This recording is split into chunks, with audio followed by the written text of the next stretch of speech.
organic, unpredictable, unknown, lovely, beautiful, a sense of fulfillment.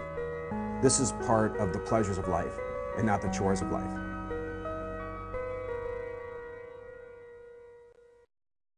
Coming up on Daily Iowan TV. The ALS Ice Bucket Challenge is a growing trend, but do people really know why they're throwing ice over their heads? And the annual Fry Fest is this weekend. Stay tuned to find out what they have in store for this year's celebration. And in sports, we've got everything you need to know for this Saturday's matchup between Iowa and Northern Iowa. All this and more coming up next on Daily Iowan TV.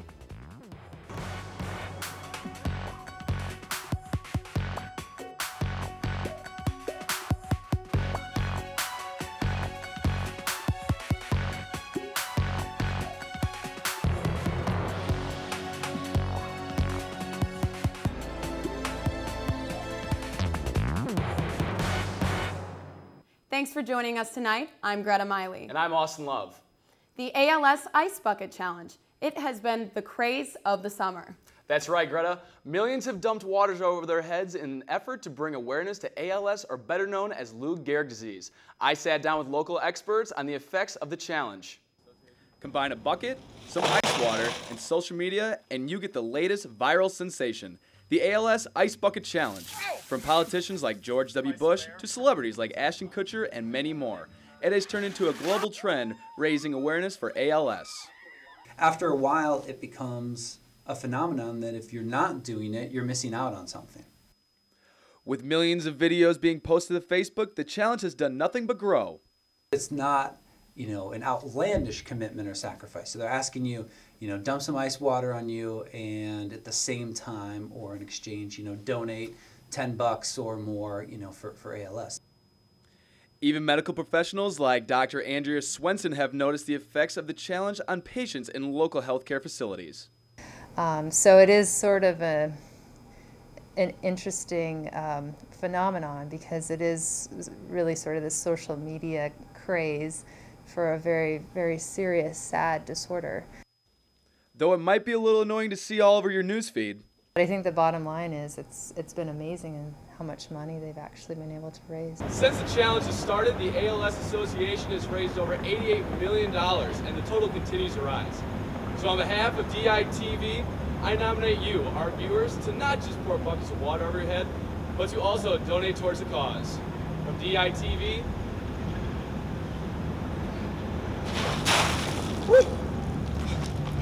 I'm Austin Love. The ALS Association is not the only national organization benefiting from the movement. One local Iowa City nonprofit, the John Paul II Medical Research Institute, received donations for ALS awareness from many Catholic organizations around the state, which focus on adult stem cells instead of human embryos. J.K. Math, CEO of the local institute, said this serves as an alternative to donate money that aligns with their values.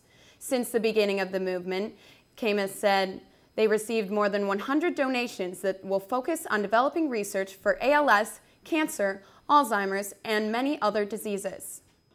University of Iowa's lecture committee will kick off the semester with television and Broadway star Jeffrey Tambor in the Iowa Memorial Union tonight at 8.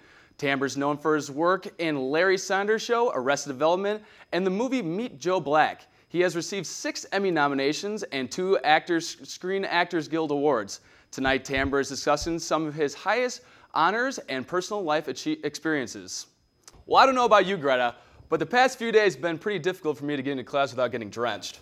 I know what you mean, Austin. It's been difficult to know what weather to expect when I'm walking out my door.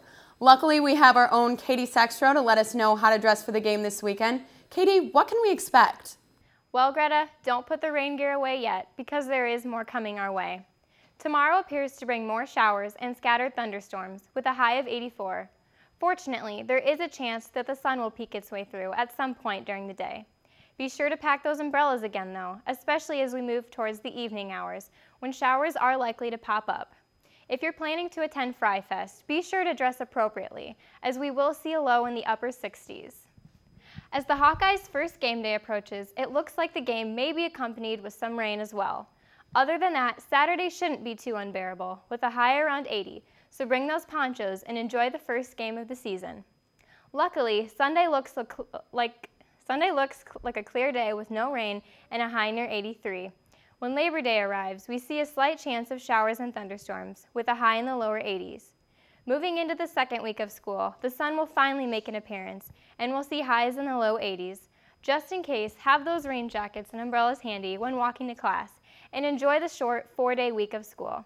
Greta and Austin, back to you at the desk. Thanks, Katie. For those of you trying to keep dry this weekend, stopping in a restaurant may be a good option. Taylor Smith has some senior advice on the best place to get some grub. What would you say are the best restaurants here around campus? Well, I'm a big Italian fan, so like Giovanni's is really good, and I don't know, for quick and easy, Zamarix is good too. So, and Teddy's, don't forget Teddy's. I dig it more than Shorts, so go to Teddy's. When you lived in a dining hall, what were some of the best dining hall foods? Oh, that's tough. Honestly, I can't say. It's been so long that I don't really remember. I just remember that I really didn't have any issues with eating at the, what are those called? The dining halls, I guess, yeah. So they were all good. They were all good. Thanks, Taylor. That'll conclude our senior advice series for now. Make sure to let us know what advice you have for students on our Facebook page or Twitter. One of the most well-known parts of downtown is the restaurants. Daily Iowan TV's Megan Sanchez went out in an event last night that showcased each one. Megan, give us a taste of Iowa City. Watermelon, hot dogs, hamburger. Food, food, and more food. Last night's annual Taste of Iowa City was all about the food. Whether it was mac and cheese at Zamarix or chips and queso at Pancheros, everyone was there to Get a taste of Iowa City. Nearly 40 restaurants brought their entrees outside, where people could use tickets to try sample portions. But this downtown sensation wasn't always this popular. I can remember the first year and how small it was. 8 years later, the streets are packed. It's grown to be just huge now. Being surrounded by people stuffing their faces made me pretty hungry, so I had a taste. Woo! That's really good.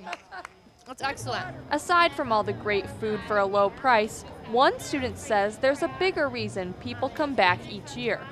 I really like the community aspect of it, so I think it's really cool to see all different kinds of people, the students and people who live in Iowa City, together for eating. So Taste of Iowa City will continue to bring people together, one bite at a time. In downtown Iowa City, Megan Sanchez, Daily Iowan TV. To find a list of other downtown events, you can head to their website, downtowniowacity.com. Be sure to wear your black and gold on Friday for the 6th annual Fry Fest to kick off the Hawkeye football season. The Fry Fest is in its 6th year of celebrating all things black and gold. The event honors Herky, the Hawkeyes, and the famous coach Hayden Fry, who served 36 years as the Hawkeye football coach. This year's festival includes concerts, a panel of former football players, the world's largest Hawkeye trade show, a pep rally, and the Herky on Parade Final Farewell, where some of the statues will be auctioned off. Be sure to check out the game on Saturday against University of Northern Iowa. Well, Greta, the Iowa football season is fast approaching. That's right, Austin. We'll now toss it over to our sports studio where Jalen Socek and Cody Goodwin are standing by for tonight's pregame show. Hello and welcome to the Daily Iowan TV Sports Studio. I'm Jalen Socek. And I'm Cody Goodwin. Tell you what, Jalen, Kirk Ferentz and company are finally ready to play football. They kick off on Saturday, their season inside Kinnick Stadium. It's less than 48 hours away against the in-state rival, Northern Iowa. That's right. Last season, Ferentz lost his first home opener in 12 seasons to Northern Illinois by a score of 32-27. The team obviously looking for a better start this time around as they face off against UNI. This will be just the 17th meeting between the two teams, Iowa owning the series 15-1. And actually, Cody, it was 100 years ago yesterday that Iowa beat UNI 95-0. And I'm sure a ton of Iowa fans would love to see something similar on Saturday. Last time Iowa faced the Panthers was back in 2012. Ferentz called that one a miracle win. With that game in the back of their minds, though, this team still views the Panthers as a threat. You know, last year they opened up with they looked razor sharp in their opener, so. You know, one thing, if you just go back in recent history, these guys are going to be ready to go. There's no question about that. And they really don't care where they travel. It's not unlike North Dakota State a year ago doing the same thing, going on the road. And it doesn't seem to bother them who they're playing or where they're playing. As sneaky as this Northern Iowa team might be, there are several different factors going into this game as opposed to the opener from last year, Jalen. That's right. For starters, this time last year, Iowa quarterback Jake Rudock had yet to take a snap. Now he has a full season under his belt. Yeah, Jake's got a real good feel for what's going on. He sees things well, and he did last year for a first-year player. What he told you or told Greg coming off the sideline was usually matched up with the film, and that's a good sign. Iowa came out on top 27-16 in 2012 last time Iowa played UNI. The Panthers now are led by senior running back David Johnson, who rushed for nearly 1,300 yards last season. But the Panthers defense is going up against a trio of Iowa backs, Mark Wiseman, Damon Bullock, and Jordan Kanziri. The three combined for over 1,900 yards in 2003. And it was actually back against UNI in 2012, Jalen, that Iowa's bruiser Mark Wiseman made his debut at running back. It was a bit of luck that pulled Wiseman from the fullback position to the backfield, really. Or bad luck, depending on who's looking at it. Daily Iowan TV football reporter Chelsea Brown takes us inside Wiseman's journey since that fateful day.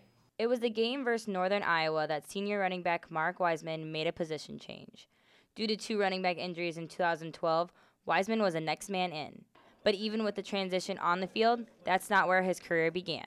Yeah, you know, it's been a long journey.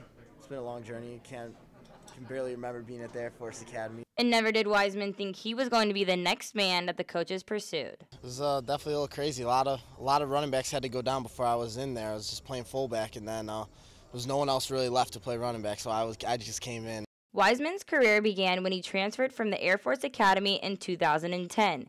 And when running backs Damon Bullock and Greg Garman were injured during this game, was his first debut to the tailback position. This then transitioned him to the go-to running back. But during the game against Michigan State, he injured his ankle. He then bounced back from this injury and played in the 42-17 loss against Michigan, where in 2013 he ended with 975 rushing yards and 8 touchdowns. He now totals to 1,790 career rushing yards as a starting running back for the Hawkeyes going into the 2014 season with his first matchup against the Panthers.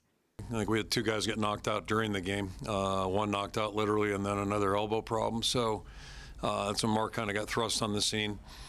And you know, 2 years ago, we weren't sure if we had a Big Ten running back. We found out we did. While this game was the game changer for his career, this season he isn't carrying as big as a load on his back. He will continue to be the workhorse and the power runner for the Hawkeyes. Just running with your heart, though, too. Just trying to plow through guys. That's my type of football. Chelsea Brown, Daily Iowan TV Sports. Thanks, Chelsea. With the depth of the running game help also coming from the O-line in particular, offensive tackle Brandon Sheriff. Sheriff captured the nation's attention when a video of him hang cleaning 443 pounds 3 times was uploaded to the internet.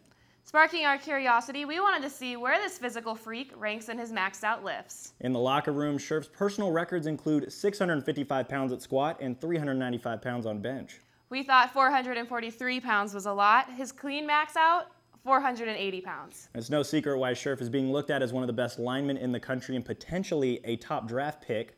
And you and I will certainly have a difficult time trying to stop that guy. That's right, Cody. Unfortunately, that's all we have time for tonight, but be sure to tune in every Thursday night for our pregame shows. And also be sure to pick up a copy of pregame in tomorrow's edition of the Daily Iowan. We will also bring you live updates from Kinnick on Saturday via our sports blog, and that's dailyiowansports.com. Greta, Austin, back to you at the desk. Thanks, you guys, for the update. Well, I don't know about you, Austin, but I can't wait for some Hawkeye football. Are you heading to the game? I'll actually be very close, Greta. I'll actually be tailgating, which I'm very excited for. Hopefully the Hawks can pull up a big win over UNI this weekend. Well, that's all we have for tonight. Thanks for tuning in this evening. We'll be back at the same time on Labor Day Monday, and catch us anytime online at dailyiowan.com. Thanks for watching. Have a great night and enjoy the holiday weekend.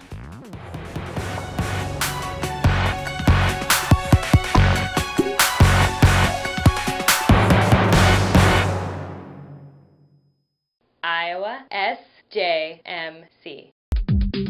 I joined and now I'm in Los Angeles, California, interning for Conan O'Brien at Warner Brothers Studios.